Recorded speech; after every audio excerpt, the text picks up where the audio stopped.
Hi, Joe Moreno here from Smarter Digital, and this is my review on the RX100 Sony camera that I just got recently to check out. I was given the call, hey, do you want to borrow a compact camera? I went, yeah, sure, why not? I'm used to like SLR type or mirrorless cameras, but this particular one is actually quite a special one. I didn't realise until I'd realised that it was $800 worth that I thought, oh, hang on a second, this has got to be obviously a serious kind of compact camera.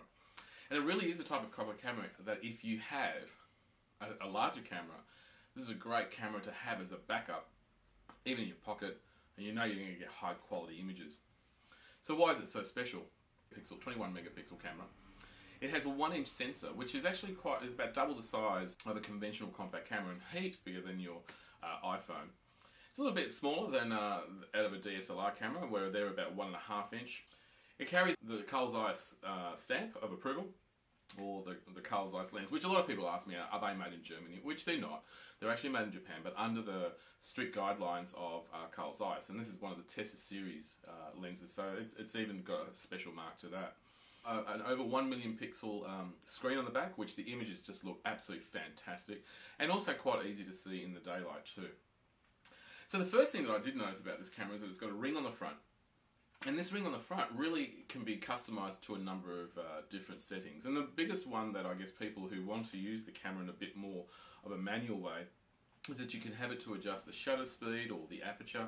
And the aperture is the one that probably people will choose the most, because they can choose from the great range of f1.8 up to about f11, which is actually quite unusual for a camera of this type, because generally these cameras only go up to about f8.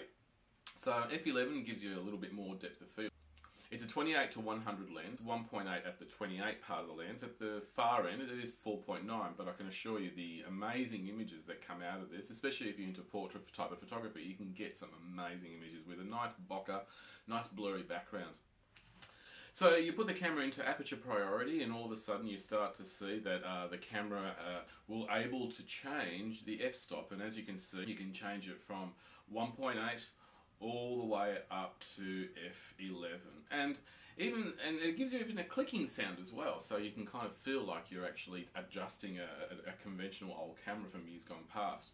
And so with a camera like this, is it the type of camera that you want to use in a fully manual world, and it gives you great images. Here's a shot that I took with at a 30-second exposure.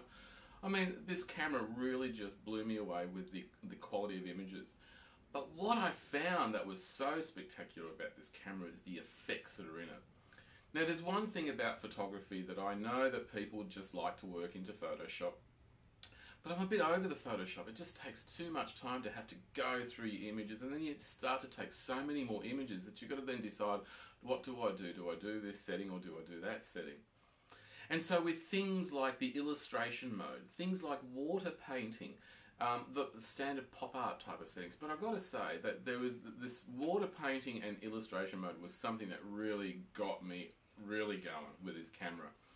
And as I was putting photos up onto my Facebook, people were asking me what software I was using, and the amazement of when they said, no way, you're just using the camera, just the effects out of the camera, is really where this camera played the game. When I was overseas actually just recently with a camera, I did find somebody who had the same camera, so it was a great conversation piece about, you know, what we liked about the camera. And I said to him, hey, have you used the actual the special effects? And he went, oh, look, I'm into Photoshop, I'll just do that when I get home. Well, a couple of days in, I was showing him some of the photos that I'd taken on it, and he was saying, no way, where is that adjustment on this camera? And I've got to say, there are some shots that work with it, and there are some shots that just don't work with it. Let me just tell you about one other setting on here. There is a fully green box automatic setting, but it's actually the auto extra superior auto setting. Now this shot here that I'm about to show you was at a beach, and I tell you, it was only lit up by the moon. And when I took a shot with this, I just could not believe that the camera could actually see more than what I could see. It takes up to 6 shots and actually blends the images together, and then actually takes away the digital noise that you're likely to get when you're shooting at high ISOs out of compact cameras. Anyway, I'm Joe Moreno. I hope this has helped you. If you're after a compact camera, have a look at the RX100 from Sony. It's a little ripper. Bye for now.